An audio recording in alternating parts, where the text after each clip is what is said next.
അസ്സലാമു അലൈക്കും വറഹ്മത്തുള്ളാഹി വബറകാതുഹു. ഖുർആൻ പ്രഭാതം 54.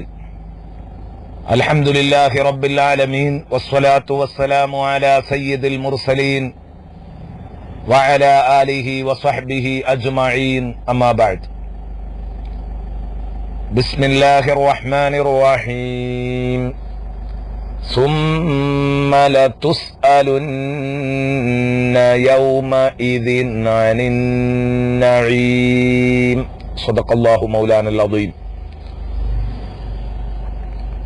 പ്രിയപ്പെട്ട കൂട്ടുകാരെ, ഇന്ന് നാം ചർച്ച ചെയ്യുന്നത് സൂറത്തു തകാസുറിന്റെ ഏറ്റവും അവസാനത്തെ ഭാഗമാണ്, അവസാനത്തെ വചനം.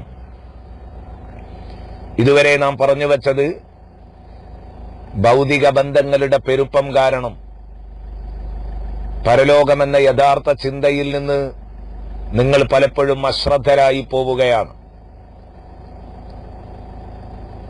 നാളെ ഒരു ജീവിതമുണ്ടെന്ന കാര്യം ഒട്ടും ആലോചിക്കാതെ ഭൗതിക സുഖങ്ങളുടെ പിറകിൽ പോയി നിങ്ങൾ ലക്ഷ്യം തെറ്റി ഓടിക്കൊണ്ടിരിക്കുകയാണ്.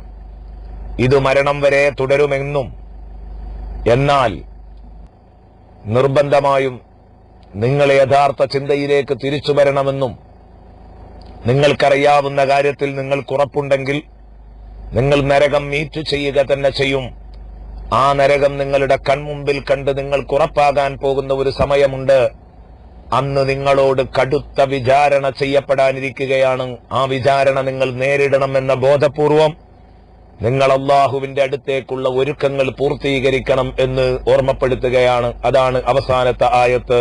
സുമ്മ ലതുസ്അലുന്ന യൗമഇദിൻ അനിൻ നഈം. പിന്നീട് തീർച്ചയായും നിങ്ങളോട് ചോദ്യം ചെയ്യപ്പെടുന്നതാണ് നിങ്ങൾ ഭൂമിയിൽ പോയ സുഖാഡംബരങ്ങളെക്കുറിച്ച്, അല്ലാഹു നിങ്ങൾക്ക് ഒരുക്കി തന്ന അനുഗ്രഹങ്ങളെക്കുറിച്ച് നിങ്ങളോട് ചോദ്യമുണ്ട്. ഈ ഭൗതിക ജീവിതത്തിൽ നാളെ പരലോക ചിന്തയെക്കുറിച്ച് നിങ്ങളെ അശ്രദ്ധരാക്കി കളയാൻ എന്തൊക്കെ കാരണമായിട്ടുണ്ടോ അതേക്കുറിച്ചൊക്കെ നിങ്ങളെ ചോദ്യം ചെയ്യാതെ വിടില്ല. എന്താണ് ഈ പറഞ്ഞത്? നമ്മൾ തിന്നത്, കുടിച്ചത്, അനുഭവിച്ചത് എല്ലാം നാളെ പരലോകത്ത് ചോദ്യം ചെയ്യപ്പെടുമെന്നോ? ദീനിനെ കുറിച്ചൊരു ബോധവുമില്ലാതെ, അള്ളാഹു ഉണ്ടെന്ന ചിന്തയില്ലാതെ, അവന്റെ നിയമവിലക്കുകളെയൊക്കെ കാറ്റിൽ പറത്തി ജീവിച്ചവനായ ആരാണോ അവനാണ് ഈ കടുത്ത വിചാരണ വരുന്നതെന്നും, അതേസമയം അള്ളാഹു നിർബന്ധമാക്കിയ അമലുകൾ ചെയ്യുകയും പരമാവധി സുന്നത്തുകളൊക്കെ ശ്രദ്ധിച്ചു പോരുകയും ഹറാമുകൾ പൂർണ്ണമായി വർജിക്കുകയും ചെയ്ത മനുഷ്യന് ഇത്ര കടുത്ത വിചാരണ നേരിടില്ലെന്ന് പറഞ്ഞവരുണ്ട്. എന്നാൽ മഹാന്മാരായ പണ്ഡിതന്മാരുടെ കൂട്ടത്തിൽ ചിലർ രേഖപ്പെടുത്തിയത് കാണാം, എല്ലാവർക്കും ഹിസാബ് ബാധകമാണ്. കാരണം മുത്തുനബി സല്ലല്ലാഹു അലൈഹി വസല്ലമ തങ്ങൾ പറഞ്ഞതാണ്, ലാ തസൂലു ഖദമാ അബ്ദിൻ ഹത്താ യുസ്അല അൻ അർബഅ. ഒരടിമയുടെ കാല് നാളെ അല്ലാഹുവിന്റെ കോർട്ടിൽ വെച്ച്, കോടതിയിൽ വെച്ച് മുന്നോട്ടെടുത്തു വെക്കാൻ സാധിക്കുകയില്ല, ആ കാലനക്കാൻ സാധിക്കുകയില്ല. ഹത്താ യുസ്അല അൻ അർബഅ, 4 കാര്യങ്ങളെക്കുറിച്ച് അവനോട് ചോദ്യം ചെയ്യപ്പെട്ടിട്ടല്ലാതെ. 4 വിഷയങ്ങൾക്ക് കടുത്ത വിചാരണ നേരിടാനുണ്ട്. ഏതാണ് ആ 4 വിഷയങ്ങൾ? അൻ ഉംരിഹി ഫീമാ ഫുനാഹ്. 1, അല്ലാഹു നമുക്ക് നൽകിയ ആയുസ്, അത് എവിടെയാണ് അവൻ തുലച്ചു കളഞ്ഞത് എന്ന് നാം ഓരോരുത്തരോടും ചോദ്യം ചെയ്യപ്പെടും. വഅൻ ഇൽമിഹി മാ അമില ബിഹി. അതുപോലെ തന്നെ അവന് നൽകിയ അറിവിനെ കുറിച്ച്, ആ അറിവ് കൊണ്ട് അവൻ എന്തൊക്കെയാണ് ചെയ്തത് എന്ന്, ആ അറിവ് അവൻ ഉപയോഗപ്പെടുത്തിയോ അതോ ദുരുപയോഗം ചെയ്തോ അള്ളാഹു ചോദിക്കാതെ വിടില്ല. വഅൻ മാലിഹി മിൻ ഐന ഇക്തസബഹു വഫീമാ അൻഫഖ.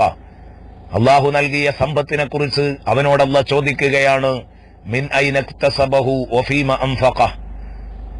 ആ നിനക്ക് നൽകപ്പെട്ട സമ്പത്ത് ഏതു വഴിയിൽ നിന്ന് നീ സമ്പാദിച്ചതാണ്? ഏതു വഴിക്ക് സമ്പാദിച്ചു?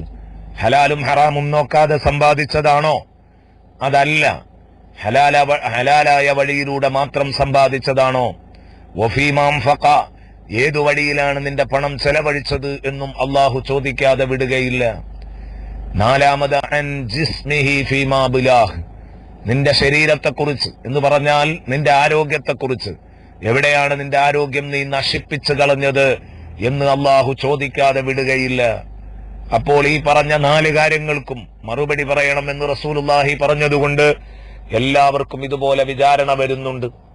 പക്ഷേ അമലു സാലിഹാത്തുകളെ കൊണ്ട് ജീവിതം ധന്യമാക്കിയവന് ഹിസാബിന്റെ കടുപ്പം കുറയും എന്നു മാത്രമല്ല, ഹിസാബിന് കൃത്യമായ ഉത്തരം പറയാൻ കഴിയുകയും അതിനുശേഷം അവന് എല്ലാവിധ സുഖ സൗകര്യങ്ങളും അല്ലാഹു റബ്ബുൽ ഇസ്സത്ത് നൽകുകയും ചെയ്യുമെന്നാണ് അതുകൊണ്ട് ഉദ്ദേശിക്കുന്നത്. ചുരുക്കി പറഞ്ഞാൽ, അല്ലാഹു നമുക്ക് നൽകിയ മുഴുവൻ അനുഗ്രഹങ്ങളും, വെള്ളവും വെളിച്ചവും ഭക്ഷണവും ആരോഗ്യവും സമയവും ഇങ്ങനെ തുടങ്ങിയിട്ട് പണവും എന്തൊക്കെ അല്ലാഹു തന്നിട്ടുണ്ടോ അതൊക്കെ ചോദ്യം ചെയ്യപ്പെടാനുള്ളതാണ് എന്ന ചിന്ത നമുക്കുണ്ടാവേണ്ടതുണ്ട്. വയറു നിറയെ ഭക്ഷണം കഴിച്ചതിന്റെ പേരിൽ വയറു നിറയെ ഭക്ഷണം കഴിച്ച ഉടനെ സുമ്മല തുസ്അലുന്ന യൗമഇദിൻ അനിൻ നഈം എന്ന ആയത്തിനെ കുറിച്ച് നിങ്ങൾ ചിന്തിച്ചിരുന്നോ? നിങ്ങളിപ്പോൾ വയറു നിറയെ ഭക്ഷണം കഴിച്ചില്ലേ, ഇത് ചോദ്യം ചെയ്യപ്പെടില്ലേ എന്ന് റസൂലുള്ളാഹി ചോദിച്ചപ്പോൾ കരഞ്ഞുപോയ സിദ്ദീഖുൽ അക്ബർ റളിയല്ലാഹു അൻഹു നമുക്ക് പാഠമാണ്. ഉടനെ മുത്തുനബി പറഞ്ഞു, സിദ്ദീഖ് റളിയല്ലാഹു അൻഹു കഴിച്ച ഭക്ഷണം ഛർദ്ദിക്കാനുള്ള ശ്രമത്തിലാണ്, ചോദ്യം ചെയ്യപ്പെടുമെങ്കിൽ എനിക്ക് ഭക്ഷണം വേണ്ട തങ്ങളെ. നബി തങ്ങൾ പറഞ്ഞു, സിദ്ദീഖെ വിഷമിക്കല്ല, ഭക്ഷണം കഴിക്കാൻ പാടില്ല എന്നല്ല, ഭക്ഷണം കഴിക്കരുത് എന്നല്ല ഈ പറഞ്ഞതിന്റെ അർത്ഥം. ഭക്ഷണം കഴിക്കാവുന്നതാണ്, പക്ഷേ കഴിച്ച ഭക്ഷണത്തിന് നന്ദി പറയാൻ മറക്കരുത്. അതിലേറ്റവും വലിയ നന്ദിയാണ് ഭക്ഷണം കഴിച്ചെഴുന്നേൽക്കുന്ന ഉടനെ തന്നെ അൽഹംദുലില്ലാഹ് എന്ന കൊച്ചു വാക്ക് പറയുന്നതിലൂടെ നന്ദിയുടെ വലിയ ഒരു ഭാഗം നിങ്ങൾ നിർവഹിക്കുന്നുണ്ടെന്ന് പഠിപ്പിച്ച റസൂലുള്ളാഹി സ്വല്ലല്ലാഹു അലൈഹി വസല്ലമ തങ്ങള്. നമുക്കിത് വലിയ പാഠമാകണം. പ്രിയപ്പെട്ട കൂട്ടുകാരെ, ഭക്ഷണം കഴിച്ചെഴുന്നേൽക്കുമ്പം അൽഹംദുലില്ലാഹ് പറയാനും തുടങ്ങുമ്പം ബിസ്മി ചൊല്ലാനുമൊന്നും നമ്മൾ മറക്കരുത്. ഇതിൽ മാത്രം ഒതുങ്ങാൻ പാടില്ല. നിസ്കരിക്കണം, നോമ്പ് നോൽക്കണം, ഖുർആൻ ഓതണം, ഹറാമുകളിൽ നിന്ന് മാറി നിൽക്കണം എന്ന് ഉണർത്തിക്കൊണ്ട് തൽക്കാലം അവസാനിപ്പിക്കുന്നു. അല്ലാഹു അവന്റെ അനുഗ്രഹങ്ങളെ യഥാവിധി ഉപയോഗപ്പെടുത്തുകയും അതിന് നന്ദി പ്രകടിപ്പിക്കുകയും ചെയ്യുന്നവരുടെ കൂട്ടത്തിൽ നമ്മെ ഉൾപ്പെടുത്തട്ടെ. ആമീൻ. അസ്സലാമു അലൈക്കും.